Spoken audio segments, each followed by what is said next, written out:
मी आरिफ खान, जैन चालक मालक संघटनेचा राष्ट्रीय अध्यक्ष आहे मी. तर अमित शहानी जो संसदेत कायदा आणलेला आहे की जर ॲक्सिडेंट झाला तर 10 वर्षाची शिक्षा आणि 7 लाख रुपये दंड. आणि त्याच्यातनं बी दुसरी हाईट अशी झालेली आहे की जर एखाद्याचा ॲक्सिडेंट झाला आणि त्याला दवाखान्यात जरी पोचवलं तर 3 वर्षाची शिक्षा आणि 7 लाख रुपये दंड असं नरेंद्र मोदींनी लोकसभेमध्ये सांगितलेलं आहे, संसदेमध्ये.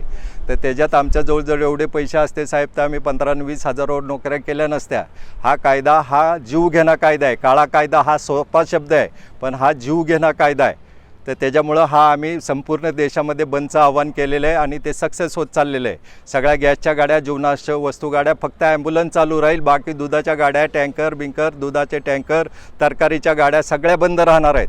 ह्याच्या पुढं गाड्या जोपर्यंत निर्णय लागत नाही 4 तारखेच्या रात्रीपर्यंत, तोपर्यंत आम्ही हा शांततेने करू. अदरवाईज जर 4 तारखेच्या रात्रीपर्यंत जर हा निर्णय लागला नाही तर त्याच्यापुढं आम्ही बेमुदत संप जाहीर करण्याच्या परिस्थितीत आहोत. आम्ही आत्महत्या शेतकऱ्यानंतर आमचा नंबर लागलेला आहे की आम्ही आत्महत्या करायची वेळ आलेली आहे. फायनान्स त्रास देते आहे, RTO त्रास देतो आहे, पोलीस त्रास देतो आहे, प्रत्येकाला हप्ता द्यावा लागतो आहे. त्याच्यातनं बी गावगुंड त्रास देतात की मारामारी, ड्रायव्हरची एखादा सिलेंडर किंवा एखाद्या गाडीतला माल जर चोरीला गेला तर ते ड्रायव्हरला भरून द्यावा लागतो आहे. मी सगळ्या तुमच्या माध्यमातून, न्यूज चॅनलच्या माध्यमातून मी सगळ्यांना आव्हान करतो, सगळ्या महाराष्ट्रातल्या आणि सगळ्या भारतातल्या लोकांना की आज गाड्या कुठल्याही परिस्थितीत 4 तारखेला गाड्या रोडवर आणू नका. हा कायदा फक्त कमर्शियल गाड्यांसाठी किंवा व्यवसाय करणाऱ्या गाड्यांसाठी नाही आहे. तुमच्या घरातल्या मोटारसायकल, खाजगी गाड्या, रिक्षा सगळ्यांसाठी हा कायदा, बस बीस सगळे, दूध टँकरसुद्धा, गॅस टँकर, त्याच्यानंतर पेट्रोल टँकरसुद्धा ह्यांना हा कायदा लागू झालेला आहे. त्यासाठी आम्ही हात जोडून सगळ्या भारतीयवासीयांच्या, ड्रायव्हर लोकांना, जे घरच्या गाड्या वापरणार आहेत, हे फक्त आमच्यासाठी नाही आहे बंधूंनो, हे सगळ्या देशातल्या प्रत्येक गाडी वापरणाऱ्या माणसासाठी हा कायदा आहे. तर त्याच्यामुळं कृपया विनंती करतो की 4 तारखेला गाड्या चालू नये. जय हिंद. संपूर्ण पुणे जिल्ह्यातल्या खाजगी गाड्यासहित आणि शासकीय गाड्या म्हणजे नगरपालिकेच्या गाड्या, त्याच्यानंतर तुमच्या शासकीय गाड्यासुद्धा, नगरपालिकेच्या गाड्यासुद्धा आणि जेवढे सरकारी गाड्या, ST डेपोसुद्धा ह्याच्यामध्ये सामील झालेले आहेत. STच्या जे मेन कामगार संघटनेचे अध्यक्ष आहेत त्यांनीसुद्धा फोन करून सांगितलं आहे. खूप पक्षांचा पाठिंबा आहे, पण आम्ही पक्षीय कुठले नाही आहे. आम्हाला कुठल्याही पक्षाचं घेणं देणं नाही, राजकीय कुठल्याही पक्षाचा आमचं संबंध नाही आहे. आम्हाला फक्त आमचा हक्क मिळावा, हा काळा कायदा परत घ्यावा. कुठल्याही शासकीय अधिकाऱ्याच्या एखाद्या गाडीला धडक जर झाली तरी त्यालासुद्धा तोच दंड लागू होणार आहे आणि तीच शिक्षा लागू होणार आहे. त्याच्यात सर्वात मोठाचा मुद्दा असा आहे की त्याला जामीन नाही आहे. मग जामीनसुद्धा नाही आजपर्यंत. आणि ॲक्सिडेंट, सगळ्यात महत्त्वाची एक गोष्ट सांगतो, ॲक्सिडेंट झाला किंवा अपघात झाला हा कुणी जाणून बुजून मारत नाही. ड्रायव्हर भाऊ आमचा असा आहे की रोडला काळं कुत्रं जरी पिल्लू आलं तरी स्वतःचा जीव धोक्यात घालून त्याला वाचवतो. कुठल्या माणसाला मारायची इच्छा नसती कुठल्या ड्रायव्हरांची. तर मेहरबानी करा सगळ्यांनी की हा बंदला साथ द्या. भारतीय संघटना राष्ट्रीय अध्यक्ष, जैन चालक मालक संघटना राष्ट्रीय अध्यक्ष.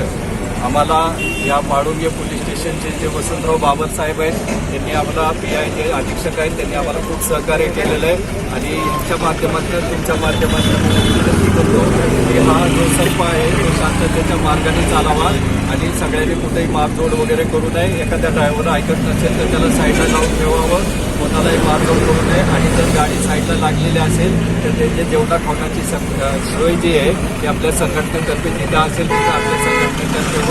आणि जर तुम्हाला काय अडचण येत असेल तर माझा नंबर मी जाहीर करतोय 8600 68 79 23. त्याच्यावर तुम्ही कॉल करा. तुम्हाला जेवणाची व्यवस्था कुठेही भारतात असू दे तिथं होईल आपल्या संघटनेतर्फे. आपली संघटना नॅशनल संघटना आहे आणि मी मनापासून बाबासाहेबांचा आभार मानतो ज्यांनी आम्हाला आमच्या इथल्या गॅसच्या ज्या गाड्या आहेत त्या वाल्यांना सगळ्यांना सहकार्य करतात आणि आपल्या संघटनेला सहकार्य करतात. मी हा शब्द देतो बाबासाहेबांना की आमच्याकडनं कुठल्याही परिस्थितीत कुठल्याही कायद्याचं उल्लंघन होणार नाही. जय हिंद मित्रांनो. जय हिंद. आम्ही ड्रायव्हरच्या वतीनं बोलत आहोत.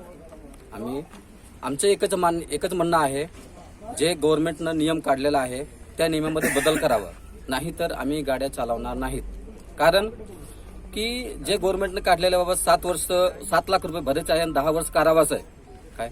आणि समजा XYZ आमच्याकडून काही, आम्ही तर खूप प्रयत्न करतोय ऍक्सिडेंट होऊ नये म्हणून, चुकीनं जरी झाला समजा तर आम्ही निस्तारणार कसं. थांबतोय तर जनता आम्हाला मारते, पळून जातोय तर आम्हाला केंद्र सरकार सोडत नाही. आम्हाला 3,000, 4,000, 5,000 पगारामध्ये आम्ही काय करणार? तुम्हाला किती देणार? आम्ही घरचं कसं भागू? आमचं घरचंच भागत नाही तर तुम्हाला देणार काय?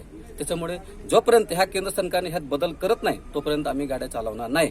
आणि जरी आम्हाला बळजबरी कुणी केलं तर आम्ही चाब्या जमा करू आणि घरी निघून जाऊ, मीठ भाकरी खाऊ, उपाशी मरू, पण गाड्यावर परत आम्ही येणार नाही. ओके, नम्र विनंती.